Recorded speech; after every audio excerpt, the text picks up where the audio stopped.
আজি তোমালোকৰ শিক্ষণীয় বিষয় হ'ব টেন্সৰ পাষ্ট ইনডেফিনিট টেন্স প্ৰেজেন্ট টেন্সৰ চাৰিটা ভাগৰ বিষয় মই তোমালোকক গঠন টেবল ৰুল ক্লু আৰু নিয়মৰ সৈতে বুজাইছো আশা কৰিছো বুজি পাইছা আহা আজি আমি শিকো পাষ্ট ইনডেফিনিট টেন্সৰ আৰম্ভণিত লাগিব আমাক গঠনৰ ক্ষেত্ৰত আমি পাম সাবজেক্ট সাবজেক্টৰ পিছত পাষ্ট ইনডেফিনিট টেন্সত মনত ৰাখিবা কোনো হেল্পিং ভাৰ্বৰ প্ৰয়োগ কৰা নহয় যদি সেন্টেন্সটো যদি আমি পেশিবত যদি নিলিখো তেতিয়া একটিভ ফৰ্মত হলে সাবজেক্টৰ পিছত ভাবটো আৰু অবজেক্ট ইয়াৰ টেবলত পাৰ্সন সিঙ্গুলাৰ প্লুৰেল মই সাবজেক্ট ডিভাইড কৰিবৰ কাৰণে টেবলটো লিখিছো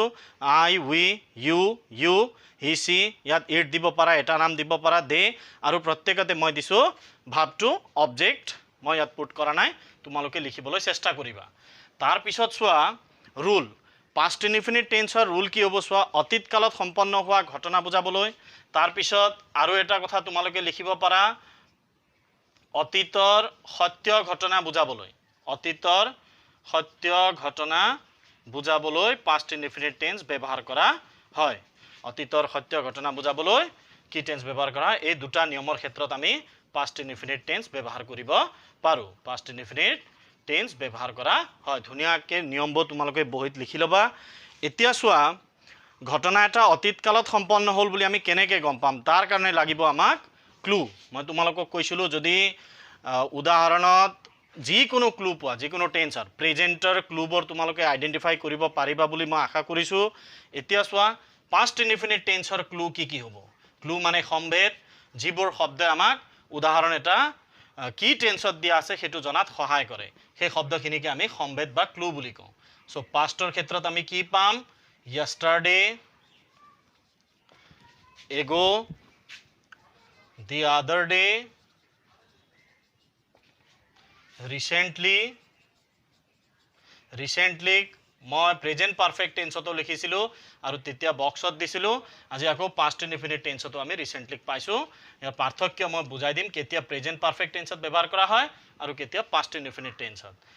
ঠিক তেনেদৰে কি হ'ব চোৱা last year last month in January লাষ্টৰ লগত যদি তোমালোকে যি কোনো পোৱা ইভেন লাষ্ট নাইট যদি পোৱা তেতিয়া জানি থবা পাষ্ট ইনডেফিনিট টেন্সৰ উদাহৰণ হয় বুলি সো এইবোৰ শব্দৰ দ্বাৰা বা yesterday দিয়া আছে ডে বিফৰ yesterday তোমালোকে পাব পাৰা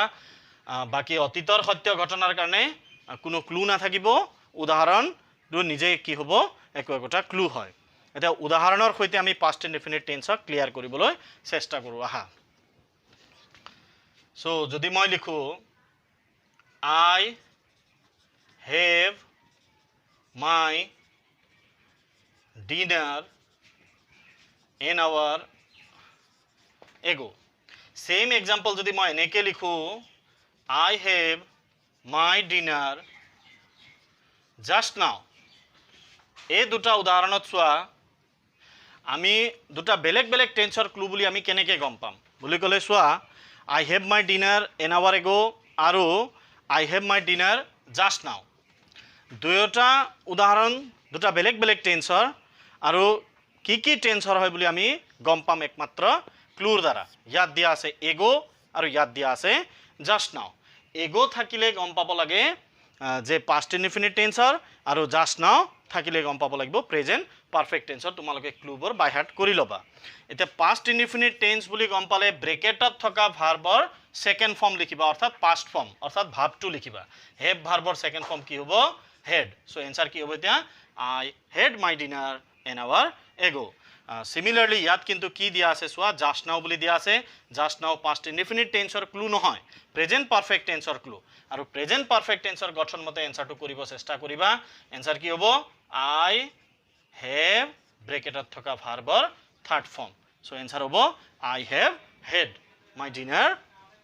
জাস্ট নাও আশা কৰিছো বুজি পাইছা আৰু টেন্সৰ ক্ষেত্ৰত ক্লুৰ কিমান মানে ৰোল থাকে সেই কথাখিনি এই উদাহৰণৰ দ্বাৰা তোমালোকে অনুধাৱন কৰিব পাৰিছা বুলি মই আশা কৰিছো সিমিলাৰলি চোৱা আৰু দুটামান এক্সাম্পল দিওঁ পাষ্ট ইনডেফিনিট টেন্সৰ we go to Delhi last year so ইয়াত কি দিয়া আছে চোৱা লাষ্ট ইয়াৰ দিয়া আছে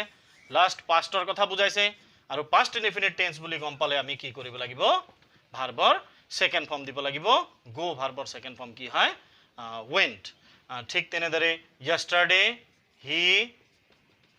visit this place yesterday so কি হ'ব এনসার বুলি কলে সোয়া yesterday আছে এনসার আমি ব্র্যাকেট কি ব্র্যাকেটত থকা ভাৰ্বৰ সেকেন্ড ফৰ্ম ইউজ কৰিবা এনসাৰ হ'ব visited এতিয়া যদি মই অতীতৰ সত্য ঘটনাৰ দুটা উদাহৰণ দিও কি হয় সোয়া India get freedom or independence in the year 1947 এটো হল অতীতৰ সত্য ঘটনা আৰু অতীতৰ সত্য ঘটনাৰ ক্ষেত্ৰতো আমি past indefinite tense ব্যৱহাৰ কৰিব লাগিব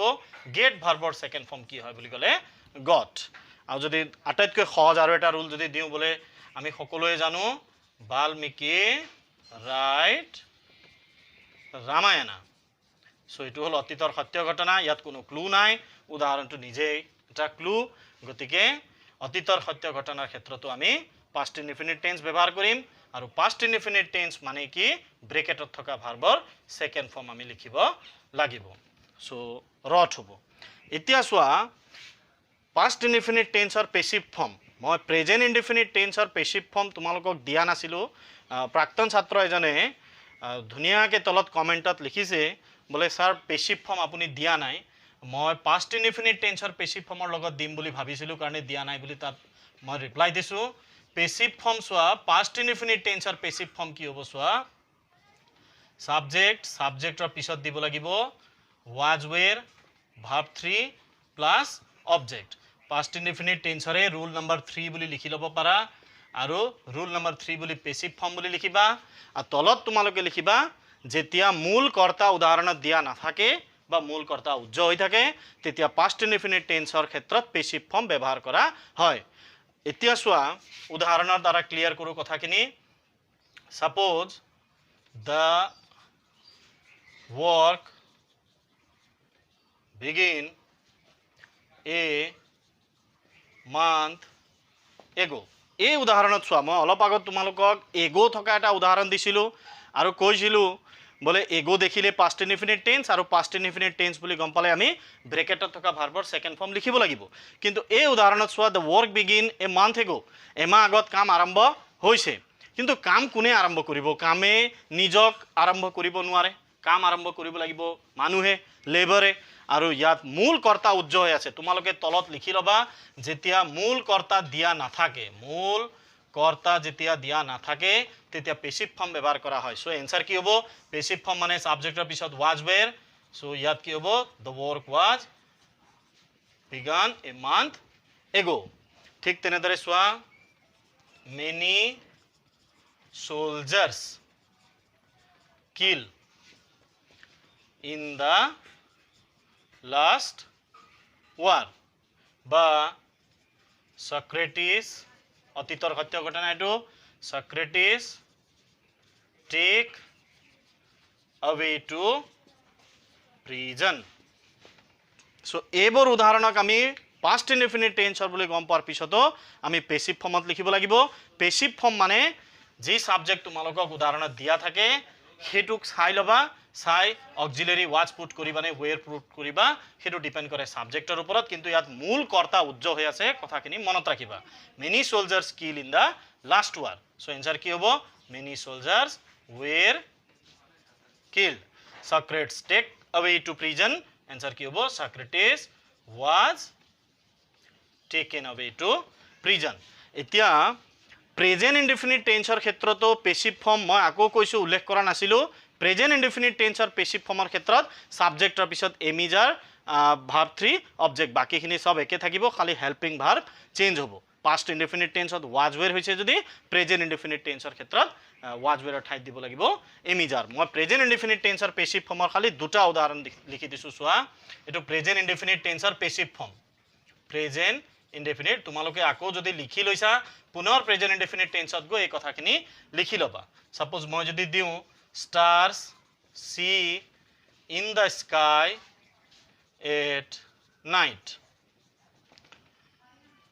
ৰাতিৰ আকাশত তৰা দেখা যায় কোনে দেখা পায় দিয়া নাই চোৱা stars in the sky at night ইয়াত দেখাত ষ্টাৰ সাবজেক্ট হৈ আছে যদিও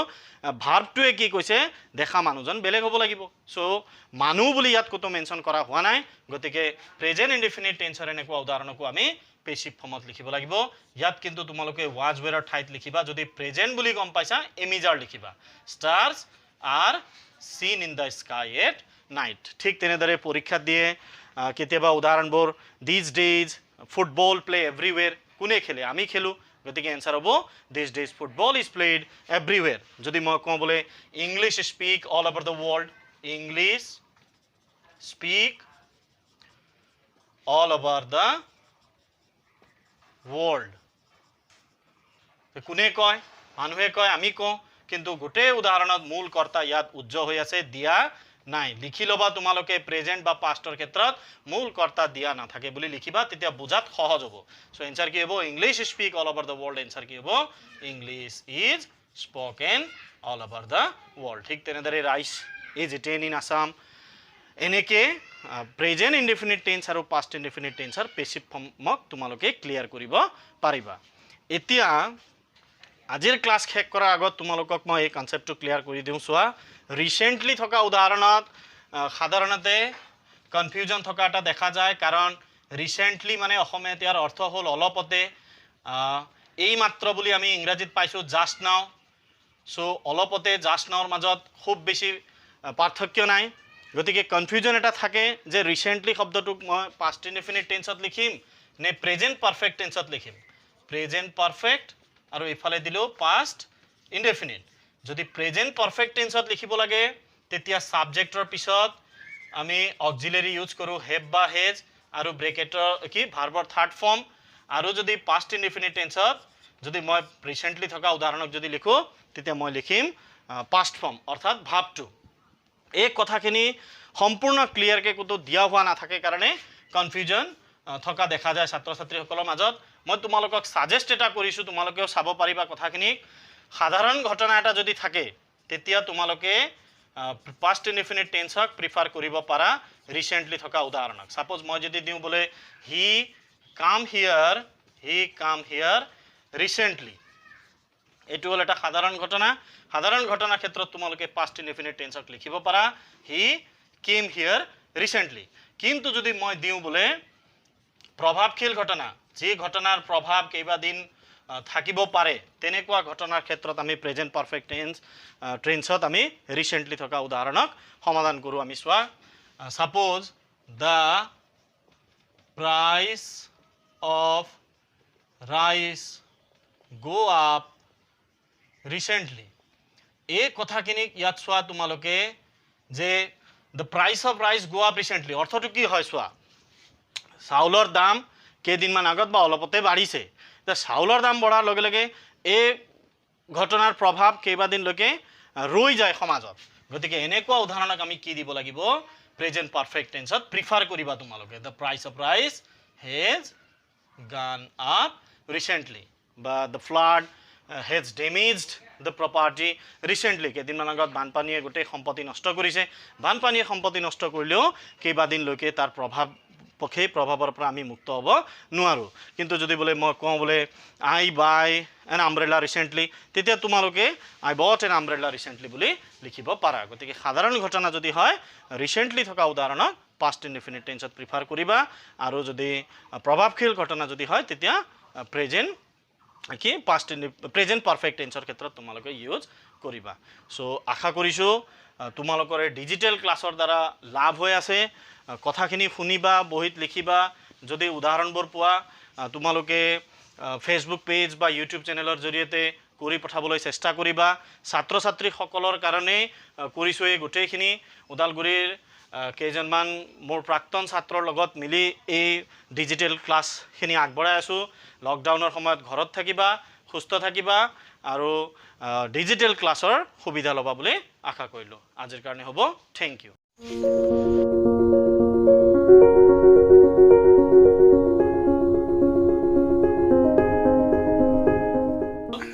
এইমাত্ৰ তোমালোকক শিকোৱা বিষয়ৰ ওপৰত যদি তোমালোকৰ কিবা ডাউট থাকে, যদি কিবা সুধিব লগা থাকে, যদি কিবা সন্দেহ ৰৈ যায়, তেন্তে তোমালোকে কমেন্ট সেকশনত লিখিবা। এই কথাখিনি ক্লিয়াৰ কৰাবলৈ মই চেষ্টা কৰিম। ধন্যবাদ।